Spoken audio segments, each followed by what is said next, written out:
नमस्कार दोस्तों, TET exam fever में एक बार फिर से आपका स्वागत है। दोस्तों, आज हम इस वीडियो में पढ़ेंगे डीएलएड प्रथम सेमेस्टर के चिंतन, कल्पना, व्यक्तित्व के अति लघु प्रश्न। तो चलिए वीडियो शुरू करते हैं। पहला प्रश्न है, भाषा विकास के 3 सिद्धांत लिखिए।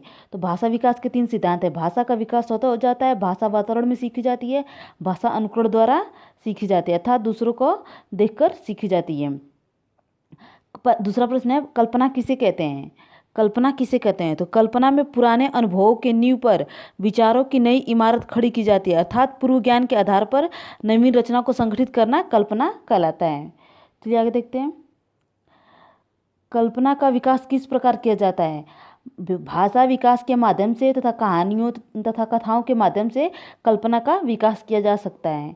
अगला प्रश्न है, चिंतन एवं तर्क से आप क्या समझते हैं। चिंतन एवं तर्क से आप क्या समझते हैं। तो आपका चिंतन जो होता है, मनुष्य के सामने कभी न कभी किसी प्रकार की समस्या जरूर आती है। समस्या के समाधान के लिए वो किसी न किसी प्रकार का उपाय जरूर सोचता है। उसकी इस प्रकार के सोचते और विचार करने की क्रिया को हम चिंतन कहते हैं।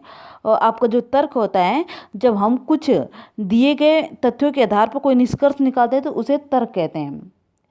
चिंतन एवं तर्क विशेष उच्च मानसिक शक्तियाँ होती हैं। इसी चिंतन एवं तर्क के कारण मनुष्य पशुओं से भिन्न है। चलिए आगे देखते हैं। 3 वर्ष के बच्चे का चिंतन कैसा होता है। 3 वर्ष के बच्चे का चिंतन कैसे होता है। 3 वर्ष के बच्चे का चिंतन काल्पनिक होता है। अगला प्रश्न है, व्यक्तित्व का संक्षिप्त अर्थ लिखिए। तो आपका व्यक्तित्व जो है यह लैटिन भाषा के पर्सोना से बना है जिसका अर्थ होता है नकाब।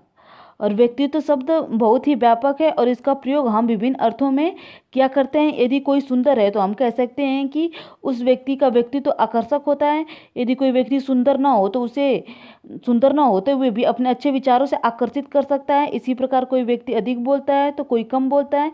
सभी बातें सभी व्यक्तियों में अंतर्निहित होती है। चलिए आगे देखते हैं।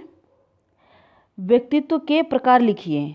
तो व्यक्तित्व 3 प्रकार के होते हैं, अंतर्मुखी, बहिर्मुखी, विकासोन्मुखी, जिसे हम उभयमुखी भी कहते हैं। तो अंतर्मुखी किसे कहते हैं। ऐसे व्यक्ति जो होते हैं चिंतनशील होते हैं, एकांकी होते हैं, यह व्यवहार कुशल नहीं होता है तथा हंसी मजाक एवं व्यर्थ छलो आदि में नहीं फंसता है।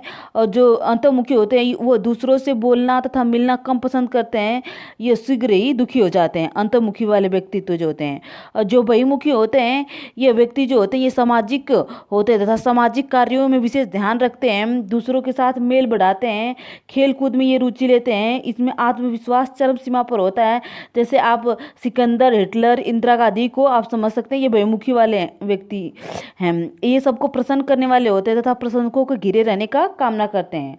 विकासोन्मुखी जिसे उभयमुखी भी कहा जाता है, कुछ ऐसे व्यक्ति होते हैं जो दोनों का सम्मिश्रण होते हैं, उन्हें उभयमुखी कहते हैं। चलिए अगला प्रश्न। व्यक्तित्व व्यक्ति के व्यवहार का समग्र गुण है।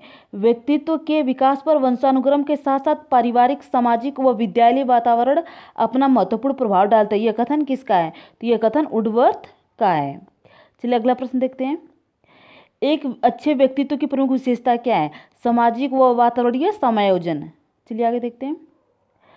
बच्चों के व्यक्तित्व संतुलित विकास में परिवार के बाद किसकी भूमिका होती है। तो परिवार के बाद विद्यालय व शिक्षक की भूमिका होती है, जिससे बालकों का व्यक्तित्व अच्छा होता है। चलिए आगे देखते हैं। बालकों के समाजीकरण में किसकी भूमिका अत्यंत महत्वपूर्ण है।